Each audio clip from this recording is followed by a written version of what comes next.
Did you see that as well? 5, 4, 3, 2, 1 now. Yeah. And so, right. Let me go on my YouTube account here and see how we are this time.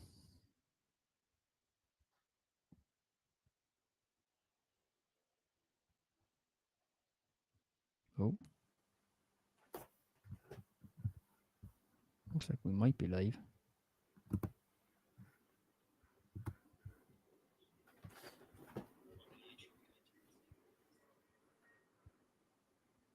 Oh, yeah, I think we are live. Perfect. Sound coming through?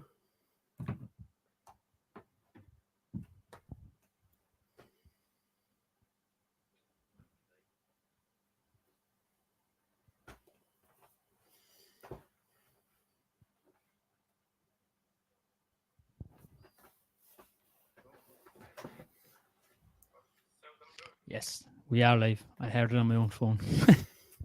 Disaster. Sorry about anyone who's pissing around there for half an hour waiting on me to figure out how to set up a YouTube live stream, which I have actually done before. We are now actually live. Delighted to be joined by Ryan Cal from Matchbook. Looks after all of their boxing and betting content, MMA as well. Very good mind on the sports of boxing and MMA. There's 2 really good cards this weekend, UFC Paris and Smith v Eubank 2, which is, of course, a rematch. 2 normal time cards for us folk here in Europe. I think UFC Paris is a 5 p.m. start if you have the 5 past prelims. And then Smith Eubank will probably be like 7, 8 p.m. start. Is it a pay-per-view? It is. Yeah. Typical Jeez, bleeding cat, us dry. Yeah. Jeez, that's a cat pay-per-view. We'll start with the UFC Paris, Cyril Gane v Sergey Spivak. We spoke about this before we realised, a little bit about this before we realised the sound wasn't working. Bit of a funny fight. It's a good fight, I think. There's a lot of fun to be had at the top of the UFC heavyweight division at the minute. Cyril Gane's a bit of an odd one. It's very hard to get past his 2 out of his last 3 losses against Ngannou and John Jones. Where do you stand on him? Yeah, I mean, the last 2 losses there showed off some pretty major grappling holes. As you were talking about before we were live, the Ngannou one was a really bad look. And for me, the Jones one was really bad too. I mean, Jones coming off a mammoth layoff, all his shenanigans outside the cage. He just had his way with him. It looked like a man against a child on once he got him to the mat. Like he was a fish out of water. I mean, he looks like the kind of prototypical heavyweight that you'd want. He's big, strong, fast. He's a really fluid striker when he's on his game. Like, but I mean, there's just some major holes here, and Spivak is the type that will, at the very least, will try to exploit them. Yeah, I think that, like, for me in particular, that Ngannou fight is so hard to get past. Like, it was an Ngannou on one leg who had never wrestled before in his life, and he out-wrestled him, and he just made him look like a fish out of water on the mat. Like, Gane just strikes me as one of these guys with, like, a really decent flow, at heavy, especially at heavyweight, but just a really low ceiling. Like, if you're getting Gane out-grappled by Francis Ngannou at that level, it's not a good look. Yeah. And Jesus, John Jones made him look like an absolute fish. It just had his way with him on the floor. Just like it was a neck crank essentially. He didn't even get it in that tight. Yeah, Sorry, he got it in. He got it in tight. Not the shit on the John Jones choke, but like it wasn't cinched in. Yeah, and I mean, even like Jones was the first real kind of grappler he fought at UFC level. Like Ngannou was not a grappler at all. Like, and Ngannou had his way. Ngannou could take him down and control him on the mat too. I mean, like his wins there against Derek Lewis, Tuivasa, Volkov, JDS, Jairzinho. I mean, none of them are going to shoot takedowns. Like, and as you were saying a while ago, Spivak's not just going to shoot takedowns; he's going to try chain them together. Yeah. And I mean, even Spivak himself, he's looked improved since he lost to Aspinall. I mean, and I don't think I'd have anyone favoured over Aspinall in that whole division at the moment. So, like, I mean, he's improving fight to fight. He's still relatively young, especially for a heavyweight. And I mean, he's got a big chance here, a really big chance. Yeah, I don't think that Aspinall loss is anything you could shit on a fella for. Like, he's had 3 really good wins since. It's funny as well. I think the win by KO and win by submission prices here are quite similar, which is a little bit funny.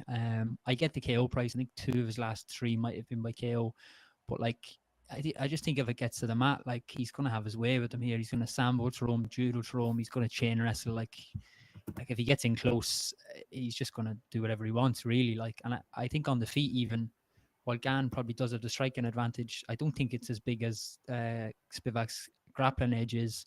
And I think we might actually see, like, when the fight is on the feet, like I think we might see like periods of inactivity from both. So like to get to this Gan price, like where does he actually win it? Like I think Gan by decision is like 6-5. Like how does the fight have to play out for that 6-5 to come in? Like Yeah.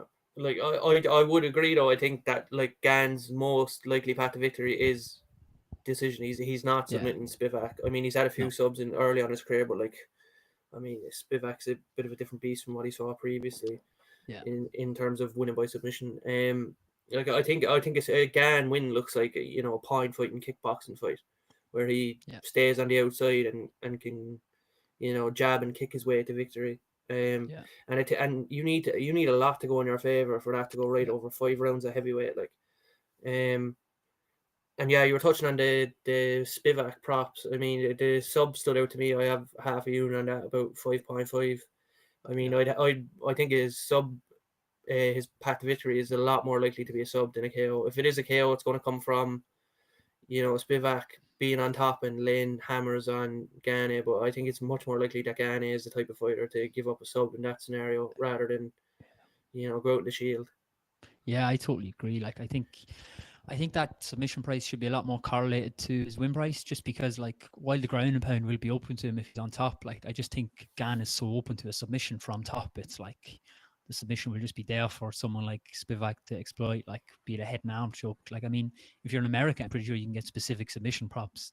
I'd be loving Yeah, some of them head and arm chokes and like top based submissions. You can get like a massive number on one of them. Um, I think Spivak grappling on top is just the clearest path to victory of any of them here. So like at 5.5, I'm having a unit on the Spivak submission and 2 units on the Spivak money line as well. yeah. I wouldn't. I haven't got. Like I reckon I probably will end up back in the money line. I just haven't got to it yet. I think there is a lot of ways in which this is kind of set up for Ghana as well, with like it being in Paris. Um, Yeah, that he's is going to worry, have the isn't it? home. Yeah, he's going to have the home crowd on his back. The second Spivak gets this to the floor, like you're just going to hear boos and jeers. And I mean, if it's not one of the top refs, then it's very likely that a ref can stand that up quickly. But I think like I don't think Spivak's going to be phased by entering the lines then in a way. I think he'll No. actually be more than up for a challenge like that. I mean, it's not But his first yeah, rodeo either. He fought Aspinall in the no, Lions then, so yeah, but the way the price is going, I think it's getting a bit it's moving towards Spivak at the moment. It wouldn't shock me if these went off near evens yeah, to that's pick how them I'd have it like. personally. Like I don't see like that GAN price of 1.53 there roughly, give or take, when I took my notes there during the week. Like how does he cover that? Like how does the Yeah, GAN 1.53 cover look? Unless he just nukes him early or lands a knee like when Spivak is trying to close distance or something. I don't really see how he just covers that line. I would have Spivak a lot closer to like 21-20 ish or something, or 11-10 or something like that, personally. yeah, no, I definitely agree with you. I think should probably be near a pick 'em. Yeah, like there's 2.62 going there. Well, there was 2.6 there going plentifully on the exchange there. And like it's always worth looking at the exchange as well. Like for bigger prices, especially on money line or something, where like small bits do make a nice bit of difference to your payout. Um, I think we're both fairly agreed on this one. Like even just to look at it, to throw a stat out there, like Spivak averages 5.05 takedowns per 15 minutes. Like, are you telling me that he's not gonna get a sub threat with at least one of those across 25 minutes?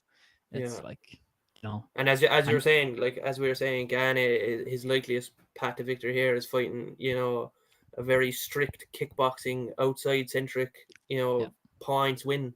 I mean, yeah, you have to do that for 25 minutes, like. yeah. And like, what's he gonna do? Use like a front kick to just keep him away from him? Like he's gonna get through eventually. So like he's landing his takedowns at a 65% clip. Like though he's landing 5.05 takedowns per 15 at 65%. Like he's gonna get it to the floor eventually. He probably only needs one or two to chain wrestle and get it down and get the head and arm choke in there or something, like. So Yeah, for Yeah. me, like to round off on this fight, the two bets for me on this one are 2 units on the Spivak money line and a unit on the Spivak submission props. And like, if you're more interested in taking bigger prices, I couldn't really put you off taking like some of the round props on those submissions as well at big prices. Yeah, some of the late round props, especially, Yeah, would look like Gane when he's fresh. He's more likelier to keep the fight standing. I mean, when it gets into that third, fourth, fifth round, if it does, I mean, that could look really bad for Ghana. I mean, yeah. I I thought there was mean, points in that, even in that Volkov fight where he went 5 rounds, that he looked like he was beginning to flag, but I just didn't think Volkov could take advantage, really. yeah. Volkov kind of is what you mentioned in that, like, he's not that top tier heavyweight who hasn't really faced. He's lost to two top tier heavyweights that he has faced, isn't it? And he's never going to give you a grappling threat either, you know. No. So to round off on this one before we kick the co-main event, you're taking Spivak submission props. Spivak sub at 5.5. That's what I've bet so far, and I'm likely going to back the money line as well. Yeah. I just want to see how that plays out in the next few days. I don't think you don't have to be in a rush to back that now. Yeah, I don't think that one will move too much, and you'll still get a decent price No. in the exchange, I think. Co-main events is a really interesting one. Manon Fiorot against Rose Tug Rose Namajunas. Rose making her debut at £125. Fiorot, bit of a prospect at 125, I would say. Heavy favourite in pretty much all of her fights in like the UFC, which has been interesting. Rose, historically awkward to back, hard to get right. I've probably been on the right side of her a couple of times. She's 2.7 here. Where do you stand on this one? Yeah, it's just, I mean, that last fight against Esparza was just an awful look, wasn't it? For all involved, like for everyone Did involved, you that was watch just that a bad. live? I stayed No, up I all night didn't. for that I fucking actually didn't card, watch man. that live. I only watched it a couple of days ago for the first time. So, Lucky you. unfortunately, yeah, I unfortunately, think that card was the same night as Canelo Bivol, if I'm right, because I remember switching over to it Canelo was. Bivol, and I won some nice money on Canelo Bivol, and then the main event was Charles Oliveira and Justin Gaethje. So that Yeah. fight was fucking. I'm mentally never going to recover from that watching that fight live. Two polar opposite fights, like, isn't it? I suppose translating it to here, when we were talking about this fight initially, I said to you that when I was first glancing that there might be a bit of value in Rose at the prices. But I mean, when you look into it, there's a lot of red flags there. Obviously moving up with the weight. I mean, she wasn't a big straw weight to begin with. Um, you know, so I don't really understand the move up. I get it. You know, you probably don't want to cut weight when you're getting. I know she's still young. She's what, 31, 32. But I mean, when you're that long into your career, you probably don't want to cut the weight anymore. And it's probably a sign actually that you've lost a bit of ambition. But another red flag is Pat Berry as a coach. Like, I just can't have that. I mean, I just, it's hard to back any of his fighters. If you ever even Yeah. listen to him giving advice in between rounds, it's absolutely awful. Like, there's, he just can't be putting coherent game plans together. If you ever see the training footage as well, it just looks terrible. I Some like goes the contrast with Trevor distance. Whitman as well, isn't it?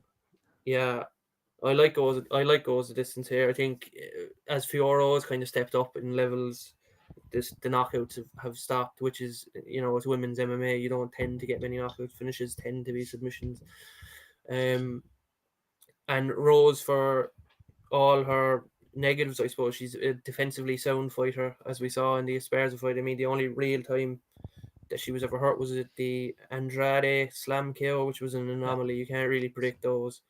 So I mean, you're getting near 1.6 on this to go the distance, and I think that's it. I think that's a handy bet, to be honest. Yeah, I think if I actually chatted with Rob Palin about this previously, like I'd love to see the stats on just blind back in women's MMA to go the distance. Like I have no doubt that you'd probably be in profit or not far off it, which isn't bad for blind back and something like. I mean, especially women's strawweight and bantamweight are, it's probably mad numbers. Like, it's a lot of point style fighting, like, and that's what Fioro is here, like, as well. I'd love to back Rose as an underdog here. 2.7 looks big, but like there's just a lot of stuff putting me off it. Like Pat Berry, the coach, like you said, the retirement talk, I really don't love. That really puts me off just in general. She said she didn't know whether she's going to continue fighting, and I know a mindset can be a bit odd at the best of times, so that really is off-putting for me. The move up in weight here, like you say, was unnecessary. I guess it was just like lack of fights for her at strawweight. Like she kind of beaten everyone bar Esparza. Like, do you do the Zhang fight again? Like, what do you do with her there?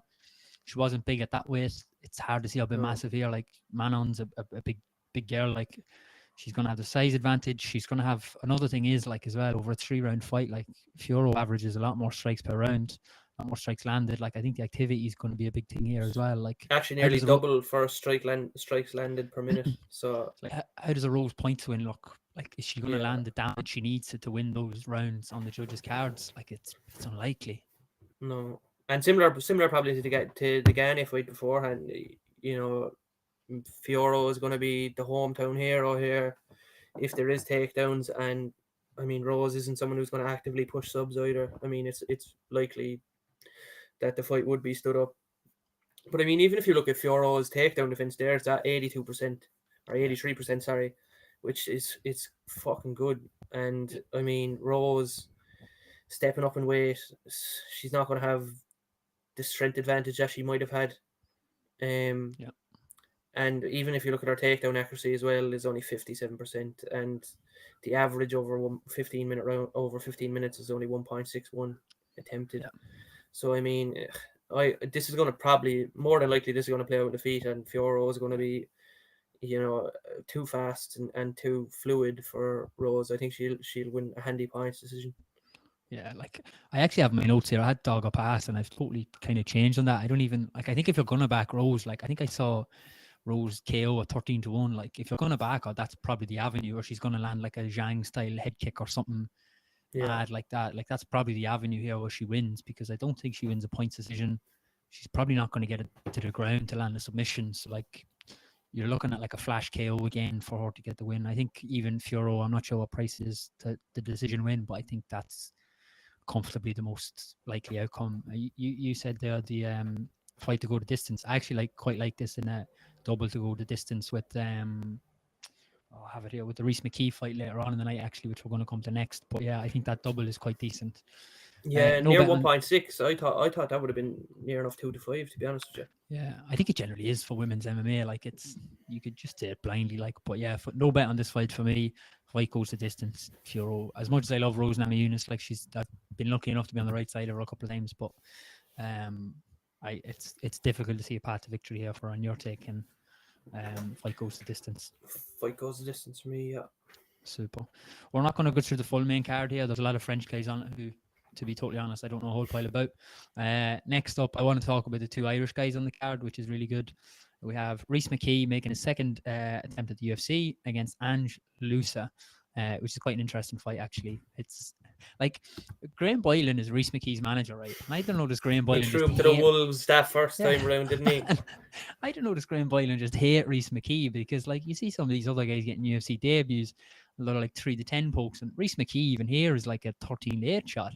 We were chatting about this offline earlier in the week. Like I think Reese is a really good chance here. I was taping some of Ange Lusa here, and this looks a very good fight for Reese McKee, despite what the odds may say. Yeah, Boylan absolutely done him dirty that first time around as well. Like, I mean, Kamayev as your debut at 170, that's as hard as it gets. Like, it's Imagine getting that actually call as well. It's ludicrous. like, Yeah, I remember there was a video going around as well of his reaction. He looked petrified. Like, yeah, he was like, "Fuck, what have you thrown me into here?" I mean, no one wants to get proper thrown in at the deep end. Even if you look at even the Morono fight as your second fight after losing that. yeah. UFC Like, vet, like. yeah, and he's probably on the verge of top 20, top 25 in the division. Like, it's, like even since, like the two of them since have gone 10-1 in the UFC, which says it all. Really, like the only What's loss that? was Morono to Ponzinibbio.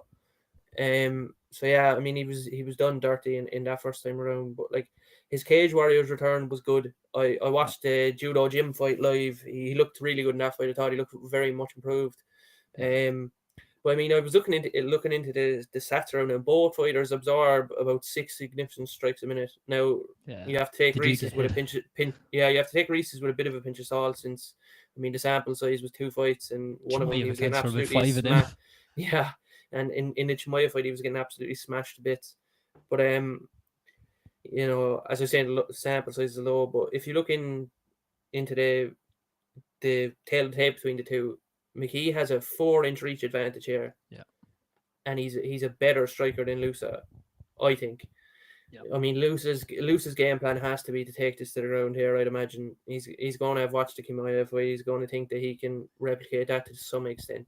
I mean, if Yeah. there is a deficiency in Reese's game, it's definitely his inability to get up off his back. But I mean, when he's on the feet, he's a good striker. He's fluid. Obviously, his nickname's Skeletor for a reason. You know, he's that lean body type. He can throw elbows and he can throw nice kicks.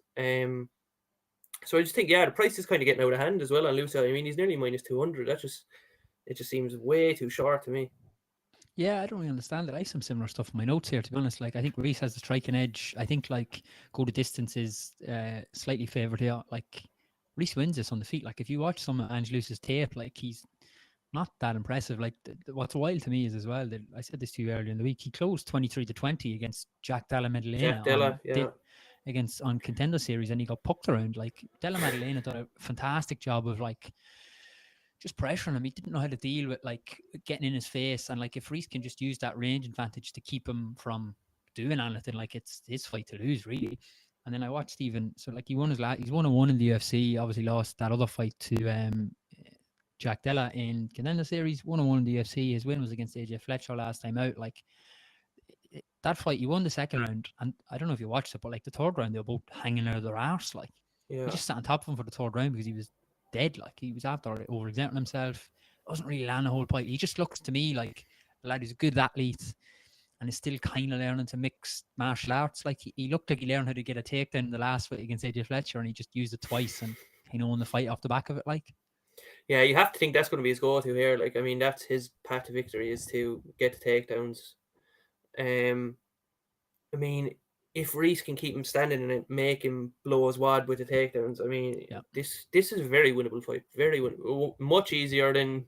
I know you were saying he's a dog here as well, but I mean, it's much easier than coming in and fighting Kimaev on his debut. Yeah, absolutely. Like, I think there was 2 points. I think I took 2.7 earlier about Reese on the exchange, just the money line. Like, I think that's a savage bet. Like, Yeah, I'm right there with you. I've McKee as well. I remember having a conversation, funny enough, with lads. So myself, Noel, and Rob used to do a podcast together, and I remember saying we were chatting about Chimaev at the time when he was coming up through Brave. Noel used to commentate on Brave, and I remember when he got signed to the UFC, a friend of mine who's trained up at, like, the same gym as Reese said, "Oh, I know this guy fighting in the UFC next week. He's like 13-2. He's probably worth the bet." I was like, "No, he's not."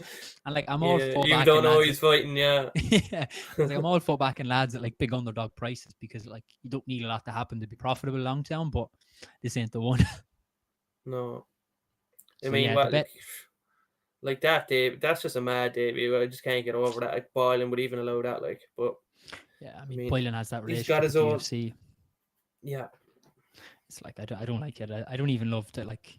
I don't know. It's hard to get my head around this Angelus price. Like, I'm looking at it. And I don't know if it's just, like, boys pricing it up and looking at historical closing odds against JDM, and it's like, well, he was 23-20 there, but, like, Della Maddalena was probably about 8-11 in that case. Like, he probably looked yeah. fucking 1-5, like, come the end of that fight. You know, we probably should have got him out of there, really, but, like, it was as dominant a performance as you're going to see.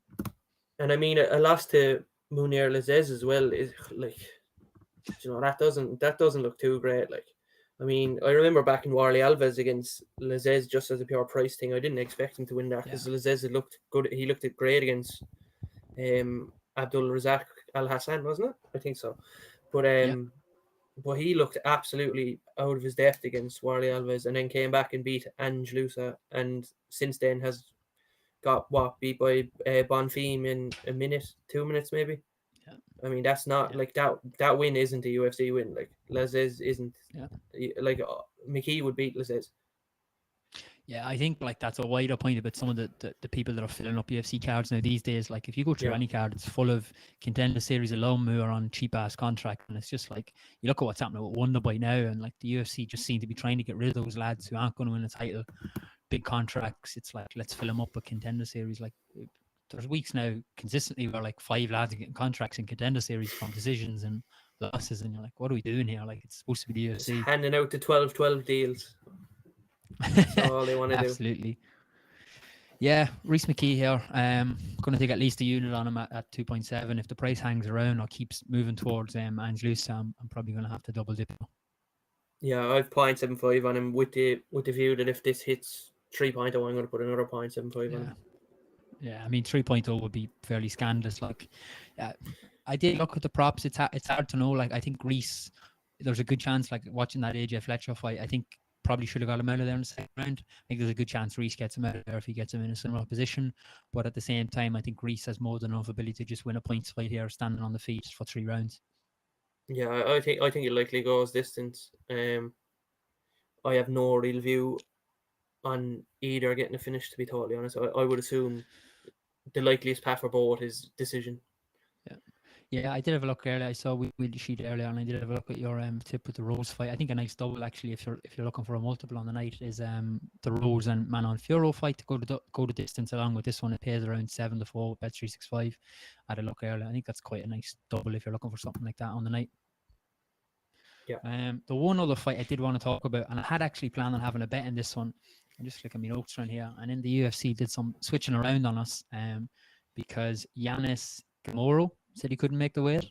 Taylor Loughran got a call according to an interview with French TV at 11 p.m. on Monday night, where he said, "Yeah, and my manager rang me and he said this guy can't make the weight, so we're switching around some fights." It's a tough beat, not a tough beat. Like he hasn't had the fight yet, but like Taylor Loughran was 3-10 to win that fight, his UFC debut. He's looked really good at Cage Warriors, coming off winning the Cage Warriors 135-pound belt. He's now faced with Taylor Dupilis. I'm definitely not pronouncing that right. Who's 18-3, 3-1 in the UFC back in 2015, 2016. Like got cut from the UFC after going 3-1, which is It's like a hell of Carl a step Pendred, up. isn't it? Yeah, it's a hell of a step up here, isn't it, compared to who he was supposed to be fighting?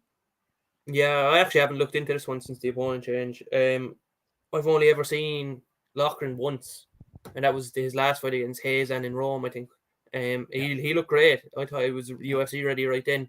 But I always think I always just try to take a bit of caution with these Cage Warriors fellas. yeah, You saw George Harwick there a few weeks ago got banned the Contender Series. He was about fours yeah. on.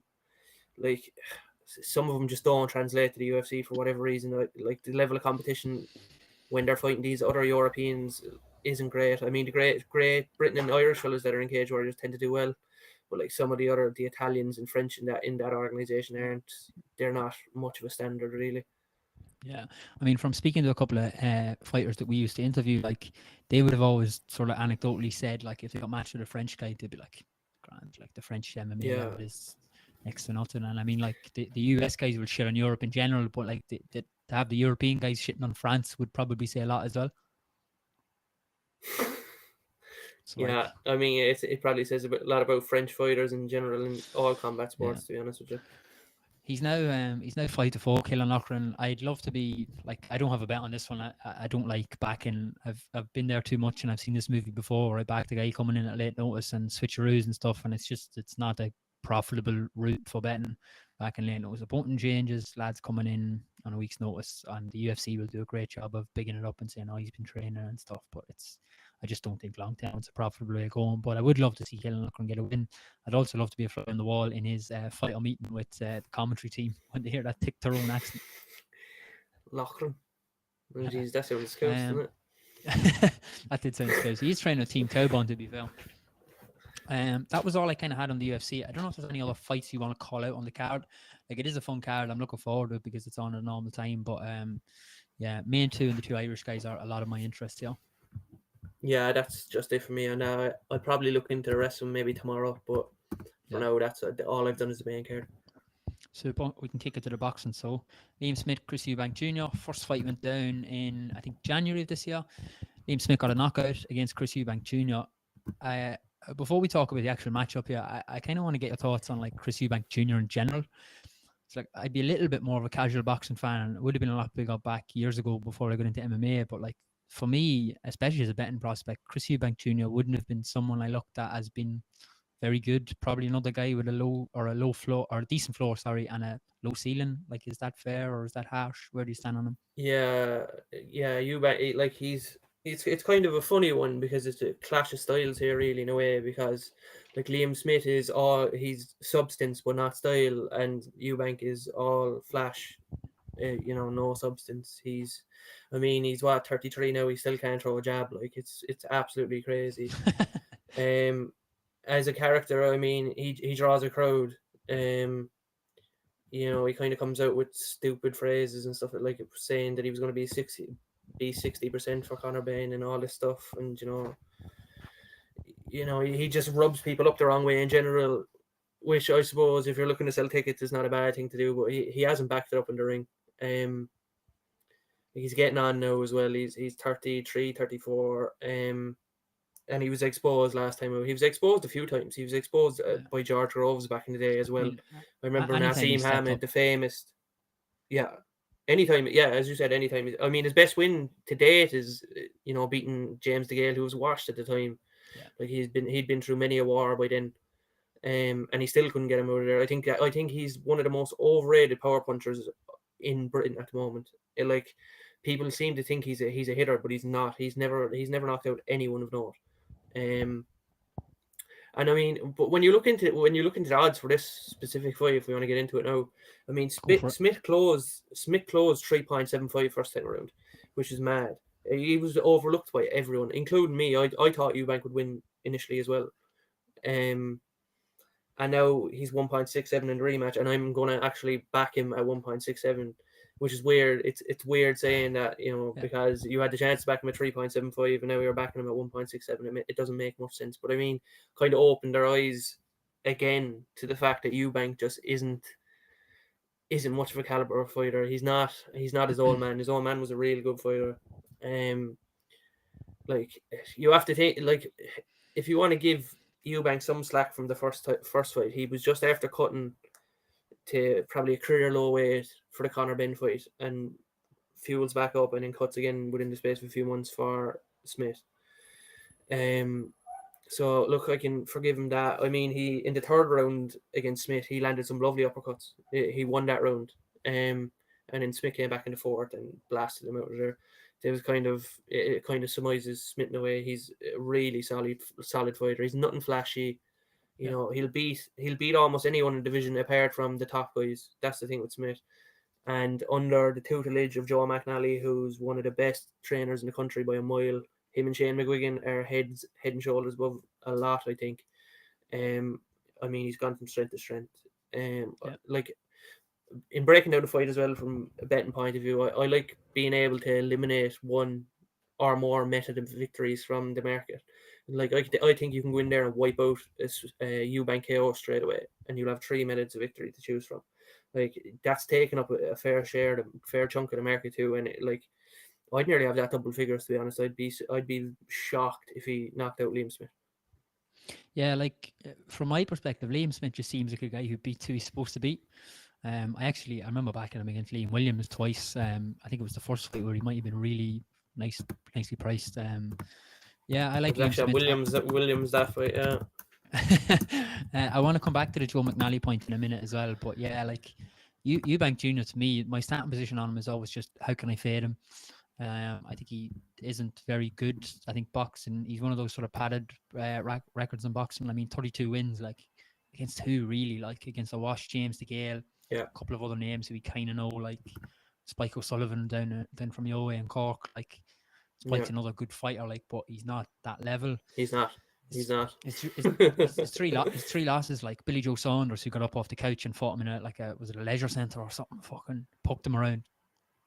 Yeah, Like the George Groves fight, if any of my mates are watching, they remember, I think we were in college at the time. I remember walking up the Boyle Sports that week to back George Groves at Levendale. It was a good time.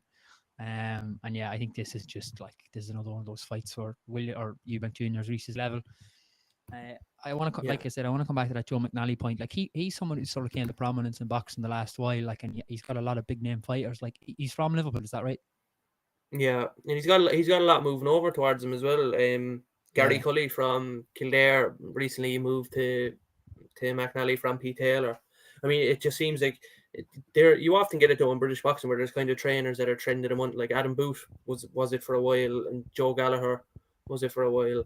But I mean, McNally, I mean, he really does improve fighters. If you look at him, another fella on the card that we'll touch on in a minute, Mark Efron, is trained by McNally as well, and he's come on leaps Okay. and bounds. I rate him up there with McGuigan as two best trainers in the UK. Okay. And like we're gonna have a chat about it in a bit as well. But like, would McGuigan be something like? How big of a plus is that for you to have, say, McGuigan or like McNally in the corner for a guy? Oh, it's massive. Like the advice that these fellas can give in the corner, like it's great. Like Daniel Dubois there, who fought last weekend, when he fought Kevin Lorena, like he I don't know what happened. Did he do his knee or something like that? But he took a knee about 2 or 3 times, and I remember just listening to McGuigan in the corner, and the advice he was giving was just so clear, so concise, so to the point. He was telling him exactly what he needed to do, and he went out there and done it. Like there's some fellas there Yeah, that you'd see in the corner, and like it just seems like an absolute mess is going on. So how can that help a fighter in any way? So I yeah, think having a good trainer there is a big bonus in boxing. yeah. Nice. No, makes total sense. Um, you touched on it there. Mark Efron, Jack Cullen. I know you. I saw some of your tweets during the week. Talk to me about Mark Efron v Jack Cullen. Yeah, for those in the boxing sphere, like a lot of people know about some of the prices that were flowing around this week on Heffron. 365 will usually originate the lines, but for some reason, another crowd decided to originate on this fight and opened the KO on Heffron at 5.0. Managed to get a bit of it in a shop, which was good. Yeah. I looked the next day, and after 365 opened their lines, he was quickly into, I think he's about 4 to 5, 5 to 6 for the KO now. Yeah. Um, I got 7.2, so which I was very thankful about. You got the 5.0. It was seven. Or sorry, it was 4.5 by the time I got to it, and it was very quickly 3.5 as well. So yeah, yeah, and I got some of the early 1 to 6 as well. I think that was about 8 point, or that maybe might have been about 11.0. That's gobbled up now as well. Like I don't want to be giving out stale lines and stuff like that. So like what I've landed on here is I think the under is a good look. Heffron, he looks really rejuvenated at super middleweight. He was fighting middleweight was his whole career before this. And I didn't think the step up to super middle would suit him. He fought Denzel Bentley twice. He in the first fight I backed him. It was a draw. I actually thought he won that. Second fight he got wiped out. But that's no shame. Like Bentley has shown since that he's not world level, but yeah, he's not miles off it. He lost to Janabek Alam Kaluli, who's a very good fighter, and he lost. It was a relatively close fight there as well. So I mean that level stands up. And then Heffron stepped up to super middle, fought Lennox Clark, who's a very good domestic fighter. I mean, he's very solid. Was never finished, and Heffron wiped him out. He actually had his way with him, and I backed Clark in that fight. I thought Clark was a good price there. I didn't think Heffron would suit the jump to super middle, but he really has. I mean, I think Cullen on the other side is really on the decline already. I mean, he's only 29, but he's been in some tough fights. I mean, back his So first KO loss was yeah, go on. sorry, just on Jack Cullen. Like I recognize him just from being around a few matchroom cards, and you're saying he's on the decline now. Like, has he just been was he a matchroom prospect, or was he kind of just poked in as like an opponent fighter for a lot of matchroom guys? Or Yeah, so he would have came on the scene probably big time for Matchroom when he upset John Docherty, a Scottish lad who was retired since he was a prospect at the time. Actually, jeez, that was one I lost a lot of money on John Docherty that night. That was one of my bigger bets now against Cullen. I thought he'd have him out of there no better, but he upset him there. He won a decision, and he kind of got himself a slot with Matchroom. I mean, he was in some entertaining fights, but I mean, he's taken some punishment there in the last few years. Like first against Felix Cash, it was an 8 round beatdown. He got stopped inside 8 rounds, but it was getting ugly by the time he got stopped. Then his next loss, Kevin Lelel Sajo, I think French lad, who absolutely blasted him out there with a body shot as well. I mean, he's total glass to the body. Amma Williams last time out stopped him. Amma Williams is a good prospect, but I think the key factor here is just he just can't take a body shot, and he's just totally declining. Even his first KO defeat against Roy Sheehan. I mean, Roy Sheehan is an Irish fighter. He was a decent amateur. He fought him in what was it called, Last Man Standing. It was a tournament that they had oh on TG yes, Cahir. I know Yeah, Roy. he Yeah, I've lost seen in him the fight final of before. that. Yeah, Cullen. Like to be fair to Cullen, he had two hard fights before that, but when he fought Sheehan, he just got fucking battered in the first round. So I mean, like he's kind of like an English title level, maybe a good area level fighter. But I mean, Heffron is a solid domestic fighter. I don't. I like. There was 2 to 5 flowing about on the money line. I thought that was a great bet, and I loaded up on it accordingly. I mean, you're getting it's about 2 to 7, 1 to 4 now. I mean, I still think that's fair enough. Um, I think this could get fairly ugly fairly quickly. I think Heffron finishes this Okay. early enough. Okay, so to finish off on this fight, I know there's a couple of lines gone now that you're sitting on. If you were to have a bet now, where do you think the value lies in this one? Yeah, I'd go with the unders now. I think when I put it on the dock the other day, what was it? I think was it 9.5 or was it 10.5? Yeah, 10.5 on the dock the other day. It's sitting at 9.5 now. I think that's fine. I wouldn't go any lower. I wouldn't go to 8.5 because Cullen, for all that he's declined, he can still take a bit of a beating. So I mean, there is a chance it could slip into the second half of the fight. But I think right now I'd probably go with the unders. Okay, super. Um, One other fight in this card we're going to touch on very quickly. I don't think you have a bet in it. I definitely don't. Fraser Clark, No. Dave Allen. Like Dave Allen has retired about 17 times in boxing. Like big following just from like his IFL TV days and like just making good like it just good. It just seems like a nice guy really in general. But like, has he just been popped in here against Fraser Clark for a Yeah, payday? Allen is he's a someone that'll sell tickets, um, and that's all Shalom and Boxer probably want at this stage. Apparently, the rematch hasn't sold as well as it did first time around. Apparently, there's still tickets floating about. I'd well believe it. But yeah, Allen's been, and apparently this is going to be a co-main as well. They're trying to give Boxer, trying to give Fraser Clark a bit of a push. Now he was an Olympian. He's not very good. He's like I don't think there's much longevity to him in the pro game. To be totally honest, he's probably a British level fighter, but I mean he doesn't need to be anything special here to beat Allen. Yeah, Allen is really average. He's got a big overhand right, and that's about it. I mean Fraser Clark is going to be bigger, stronger, faster. And Allen then on the other side. It's actually scandalous that they've allowed him back into the ring here. I think. I mean, he's shipped some punishment in some fights, like Tony Oka popped the head off him for 10 rounds and finished him in the last round. wasn't he taken off Louis leaving Sartre, oxygen after that fight? Is that right? yeah, What no, was the fight? That was a David Price fight. Okay. I mean, I'll touch on that there, but I mean, he also got eight. Was it 7 or 8 rounds? He went with King Kong Ortiz back when he was, fairly in his prime, and that was another beating. Like I remember watching an interview afterwards, and he was pissing blood after that one. And yeah, like recently, the day like his last major fight on TV in England would have been the David Price fight, and for those who aren't aware, David Price is one of the chinniest fighters that have probably graced the English heavyweight division in the last probably 10 to 20 years. And a good fighter now, all the same. He was rumored to fight Tyson Fury once upon a time back in the day. But I Tyson mean, might call him out now, given who he's calling out some lads these days.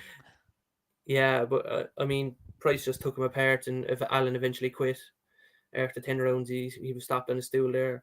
And there's also footage of him sparring Usyk as well. And I don't know if you've seen this, I've seen that, but yeah, I like, have. geez, that's worrying as well. Like they're like 16, 14 ounce gloves, head guard on.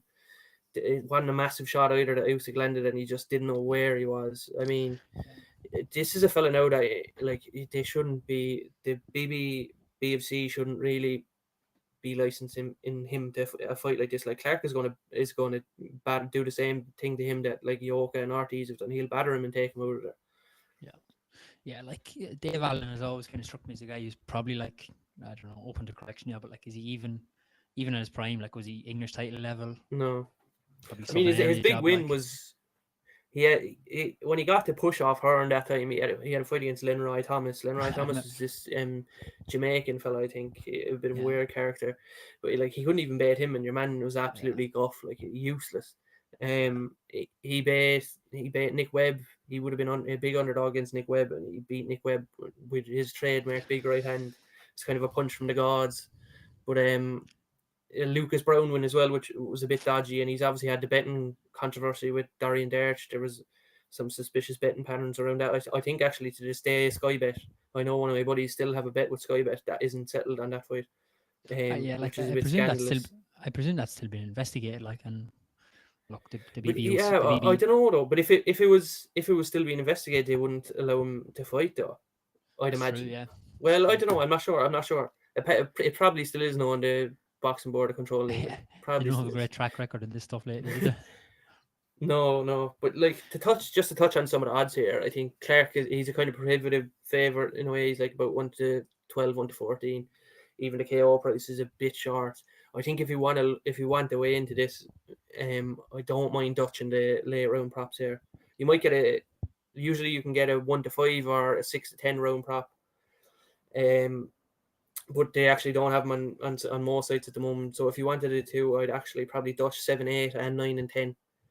It's a 10 I round actually fight, yeah. didn't.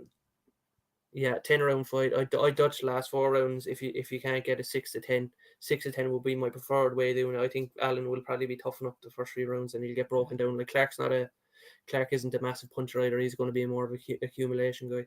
So I would say I'd imagine this finishes in the second half of the fight. So if you want to win, I'd look at dutching the last 4. Yeah, I think like from what I've seen of Dave Allen, just seems like a lad who's a bit too tough for his own good, despite being seeming like a good lad. Yeah, like he has that lad vibes, and he is like, if you want to give him credit, he is very tough. He's gone the distance with Dylan White as well, which isn't a bad look. And he stayed in it till the end against against Ortiz and Tony Oka. So I mean, he's just a bit too tough for his own good. I think he should probably have stayed retired. Yeah, I think this is a scandalously bad pay-per-view. Not surprised the tickets are sold quite bad for it. Like I won't be paying for it. Might nab a stream from it somewhat, but we'll see. Yeah, I just realised we didn't actually touch on what you're actually going to back in the Smith Eubank Junior rematch. Oh yeah. What's your slate for that one? Yeah, so as I was saying, I didn't back Smith first time round when he was nearly 3-1, but I'm going to back him this time around at 1.67. I wouldn't that's not going to be a plus EV strategy going forward for anyone, so I wouldn't advise that. But I mean, it exposed a lot about Eubank in that first fight. That was already evident that people may have just forgotten, like myself. But Smith is a very solid fighter. Like the only way that Eubank's going to beat him is to outpoint him over 12, and I don't see that happening. I don't think he's going to outbox Liam Smith. I think there's a chance that he can see the distance. I've also backed Smith decision. That's on the sheet. I have a half unit on that at 4.33. I'm just thinking maybe the weight cut might have factored into the stoppage the first time around. Eubank has, notoriously shown a very good chin throughout his career, and that was the first time it was cracked. So, especially when that first time around, I think it was about 2-5 or 4-9 for that to go the distance. So I'm more than happy to take a bit of a poke on the decision and straight up on Smith at 1.67. Nice. I did mention a go to distance double earlier. It's not something I love advocating, especially when we're normally staying up till stupid o'clock in the morning to watch some of these fights. But there is actually a nice go to distance treble there if anyone does like it. You can add the Manon Fioro fight, you can add the Reece Key fight, and you can add this one in. That treble is about 5.25 at Bet 365, which is probably all right if you're going to be sitting on your arse on Saturday watching some fights like I am. Yeah. If you want an across the card double as well, I think we bought like McKee, maybe double up McKee and Liam Smith. I think you mightn't go far wrong with that either. Mm-hmm. Yeah, absolutely. Those are a lot of the fights we were going to talk about today. I do actually want to pick up brains a little bit just on boxing betting in general. Like it's there's a lot of similarities with MMA betting, but boxing can be a bit more nuanced as well, just because it's an inherently different sport, obviously. But like, how do you go about, like, so take for example this Liam Smith fight, Chris Eubank Jr. on the first time? How do you go about like looking that fight up, pricing it? Like we were chatting off air just about like how the difference in, there's no modeling in boxing or UFC. So like for you, like where does that open up some opportunities to find some value? Yeah, so your best friend, I suppose, as a boxing better is going to be BoxRec. If you don't have an account there, create one. It's free. It'll give you all the data on all fighters, fights throughout their career, their weight, etc.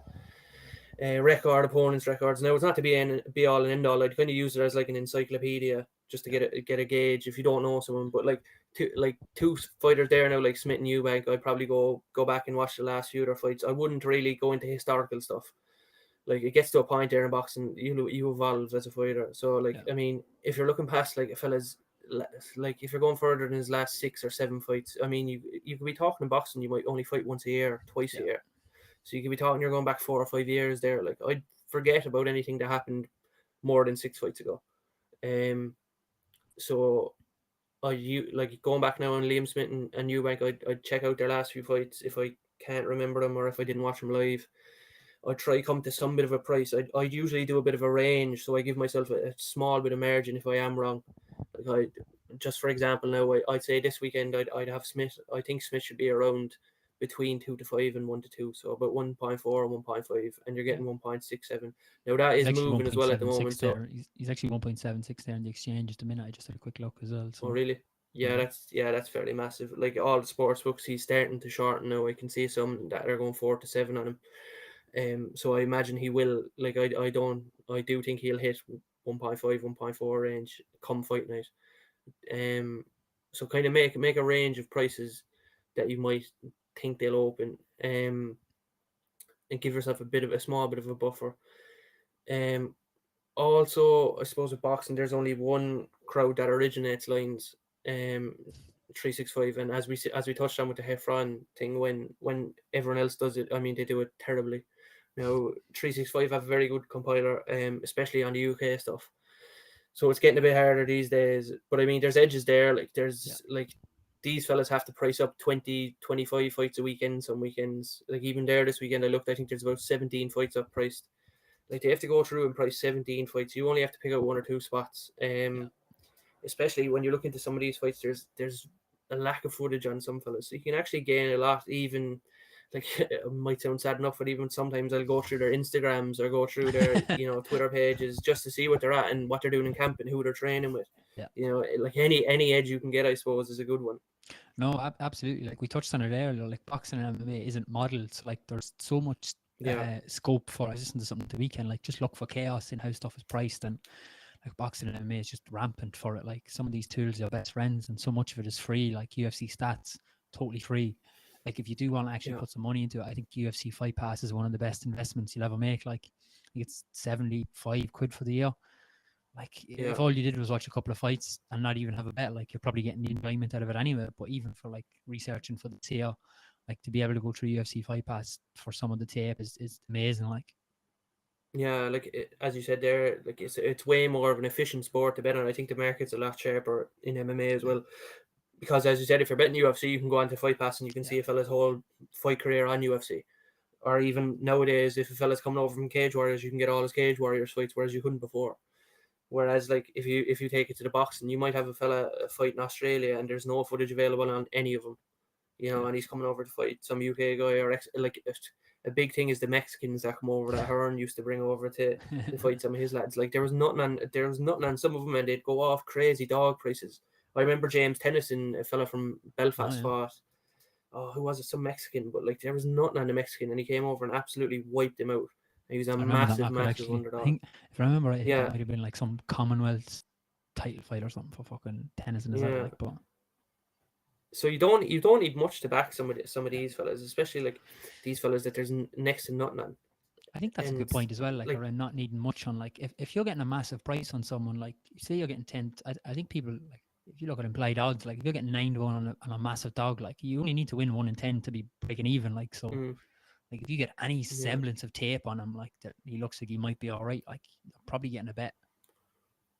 Yeah, or you can get a 5 to 1 underdog that's going to go off odds on this weekend. you know, Exactly, yeah, and that's like I think that's one of the big differences between UFC and boxing is the depth of tape available on like some of these UFC yeah, undercards, even Cage Warriors, scandalous. Like because Cage Warriors is on UFC Fight Pass, so like the depth of mm, research you can do on some of these guys is unbelievable. Whereas compared to boxing, like you're really talking like uh, some like small you're hole show watching stuff. some, yeah. Sometimes you're watching like footage off fellas' iPhones and stuff like that. It's like it's so stone age compared to MMA, and that's why I do think that MMA is going to actually advance towards being modeled and being algorithmed fairly effectively. Whereas boxing, absolutely, I can categorically say there's no one ever going to model boxing. Yeah, I think you made a great point earlier around like eliminating methods of victory. So like you were saying there about because a lot of people probably just like, and we see it across all sports as well, they just scrape and some of them bet 365 prices once they open up. Like derivative prices are a thing, like for people who don't are just a little bit casual about betting. So like if you like Liam Smith this weekend, but the price is a little bit skinny for you at like 1.76 in exchange, you want to buy something a little bit bigger, you're staying up for the night. Like, what way are you approaching there to try and find like a bigger price? Are you looking at method of victory? Are you looking at round props? And how are you approaching it that way? And it is just that mindset thing of like, how does a Liam Smith victory look this weekend? Yeah, I very rarely venture to the single round props. Yeah, There's just a massive overround in that market. Like it's going to be very hard to beat markets like that long term. Um, as I was saying, like the method of victory, if you can like cut one off there or cut two off, like you're starting to get a good edge for yourself because what's Eubank KO this weekend is probably like 3-4 to 1. I yeah, mean that's a much bigger price than 4 to 1. So you're cutting a chunk out of the market and you've got four left to choose from. A draw is going to be unlikely. It's going to be a draw is probably generally I'd say about a 16 to 1 poke there. It should probably be about 30s in all yeah. honesty. It's just Much a heavily higher. marginated I market, think isn't it's it? unlikely. Yeah, and then you get down to Eubank decision, Smith decision, and Smith KO. Now Smith KO is likely. Is it as likely as I think it's about 7-4, 8-5? I don't think so. I think that's a bit short, especially considering you could have got mad prices on a KO the first time. Yeah, There's no way it's gone from implied probabilities of minuscule to taking up majority of the market. So I think if you pick between those two decision props, or sometimes with 365 there you can get a split decision or a majority yeah, decision, like, and it just takes one wayward judge as well, and you see that all too often in boxing. yeah. You get a lot of it So in I Britain. mean, if you wanted to find another way in, I'll actually talk myself into it now. I think Dutch in the split and majority decisions are usually a way I go in the big fights that I think are Yeah, going distance. yeah. I love that split decision angle because, like, if you understand how fights are scored, like especially in MMA, like it's over a 3 round fight, like if you understand how fights are scored, Yeah. and like if you look at this, for example, this known Fioro fight and Rose Namajunas, like Fioro has the massive output advantage, right? And I don't think it'll play out this way, but like Namajunas would theoretically at the weight below have the power advantage. And so like then you have that striking dilemma of, well, Mm. she's going to land a load of strikes, she's going to land less strikes but with more damage.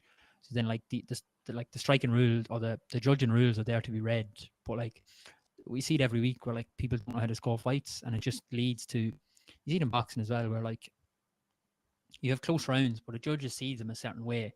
So that's how you get wayward scorecards. You'll have it 116, Yeah. 112 one way, and you'll have it 116, 112 the other way. It's because that judge has seen it this way throughout the fight. Where me and you can sit at home and say, well, that was a close round, that was a close round, that was a close round. But like you have to score them one way or the other. And I love that split angle as well. Yeah.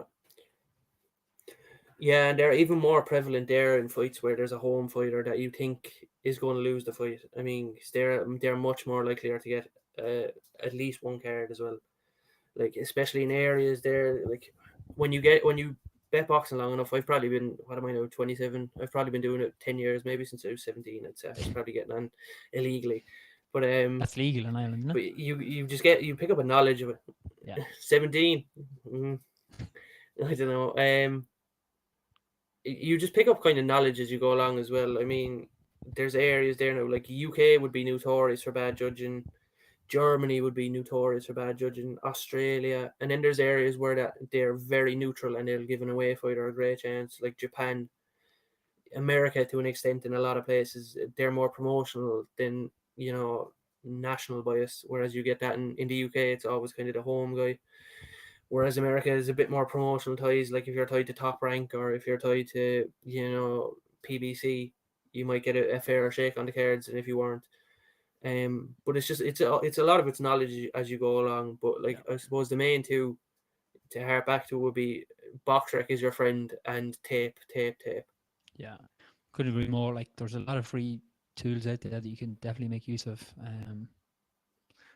You're talking there about like you just brought to mind actually Chantal Cameron has been shaking on the last while about like we're even not getting a fair shake in Ireland for the judges. I thought she got a very fair shake. I thought the judging was fairly spot on coming that fight. I put you on the Yeah. spot there with the No, I KO, thought but I it's thought a couple judging of was months fair ago. enough there. Yeah, I thought the judging was fair enough there as well. Cameron won that fight. Yeah, I backed Taylor purely off the basis that I thought there would be a lot more bias in the judging than there was. I yeah, expected the fight. I expected Taylor to win the fight regardless. I thought she'd win more rounds. I didn't think the size difference would have been as much of a difference as it was. I think that was the main difference there, the size. She just couldn't cope up with Cameron having such a big size advantage, and Taylor struggled with size throughout her career. yeah, But Yeah, I agree with you there. I thought that was fairly scored through. And I was expecting it wouldn't over in Ireland. I would probably have Ireland as a neutral country in terms of judging as well. Though I remember Ray Moylett Mm. years ago. He was a good amateur. He was fighting in a card in Mayo, where he's from, and I was like, he was fighting a guy called Christian Urzquieta, who was a Mexican import, and Urzquieta was about 10 or 11 to 1. I remember backing him, and I was like, he's never in a million years getting a fair shake in a card in fucking Mayo over the back arse of the country, over west, like, in Yeah. some small hall. I was like, this fella's getting. I remember the fight was on TGR as well, but Urzquieta, like, he nearly did get robbed in the end, but like, I mean, he got the cards in the end, which was grand. Unbelievable. Yeah, I was at that fight. I didn't have a bet on it just because I was going to it in the 3 Arena, and for me, Cameron would have been the side, but it wouldn't have been because I taped a massive amount of her, and it just would have been a price thing. I had to step up and weight and stuff, but I'm not going to rematch unfortunately next time. But yeah, I don't have a whole pile else for this weekend. Like I don't know if you have anything else you want to touch on the boxing card or on the UFC before we finish up here. Not particularly. There's a card on. Is tonight in Thursday or America? Wednesday? Tonight It is is Wednesday, Wednesday. isn't it? No, there's a card Friday in the UK. It's Lyndon Arthur is fighting an Argentinian guy. Now What I've British backed prospect the did I back fight to Lyndon go Arthur against over before? under Oh, Anthony Yard. I backed Anthony him Yard, I'd against. say. Yeah, I made a nice bit of cash that first fight. Yeah, I backed him that fight as well. I backed him in the rematch too. But the first fight was a great performance for him. He did well, but I mean, ever since that second fight, he kind of got dog walked in a way. He got absolutely battered that second fight. Um, and he hasn't looked too great since. I mean, Okay. some of his wins they just don't hold up really. They're not that decent. He's fought some guys close that he should really be winning well. Now he's a great jab, which helps him out a lot, but he doesn't have much substance other than that. And he's fighting this Argentinian guy called Brian Suarez. Now his record looks light enough, but they have Lyndon Arthur priced up for the KO here at odds on at 8 to 11, and like I get the thinking behind it because Suarez, his only loss was inside one round where he's wiped out, but he fought a good standard of fighter that fight, so I don't hold that against him too much. And he's coming in here to fight Arthur on a Channel 5 card tomorrow night Friday night, in the UK, and the over 8.5 is 5 to 6. The over set at 8.5. I think that's a good bet to back the over there. It's a 12 round fight. Arthur isn't a hitter. He'll take his time more than anything. So I think that's one extra one there to back. Over 8.5 in that one. Lovely. Happy days. Yeah, thank you very much for coming on, man. Appreciate it. Might try and make this semi-regular thing with some of the good combo cards coming up, UFC, boxing. I know there's a couple of good ones coming up soon, but yeah. We'll be on Twitter over the weekend watching the fights. They're at normal times, like I say, this weekend. So if you want to plug your Twitter there, if you want to plug, we can find your previews on Matchroom or Matchbook as well. Not Matchroom. If you want to plug your Twitter and where we can find and where we can find your previews on Matchbook as well. Yeah. Yeah, RC Fights is the Twitter. If you don't follow me, follow me. Other than that, enjoy the fights, I suppose, and best luck if you're having a punt. Lovely. Thanks everyone for watching. It'll be up on YouTube, so do follow us on Twitter. Do have a look. Thank you.